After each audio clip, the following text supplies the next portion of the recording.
After battling cancer, I lost the ability to write what I wanted to write about. I would start writing, and no matter the topic, it would inevitably turn into a story about cancer. This happened with short stories, my novel, and even a picture book for children. I didn't want to write about cancer. It was like I couldn't escape my own recent history.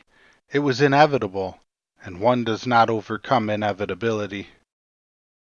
After a year of struggling and many deleted projects, I decided to try my hand at poetry. I opted for short, structured formats in the hopes I wouldn't have the space or freedom to switch topics mid-flow. I couldn't possibly turn a limerick about dancing into a story about cancer, right? There once was a nimble dancer who always knew the right answer. When asked how he'd die, he gave his reply, "I'm sick with a thing called cancer." Any time I tried to write, old wounds would break open and my cancer would seep out. Over time it got worse. My poems began to resemble manifestos filled with the raging rants of a madman. The structure and brevity would break down under the weight of what I had survived. After a particularly rancid bout of writing, I pounded the desk with my fist and yelled out, "A monkey can write better than me!" This was particularly awkward because I was at the public library at the time. Frustrated and embarrassed, I gathered my things and left. On the drive home, I thought about what I had said. It was a reference to one of my favorite sayings.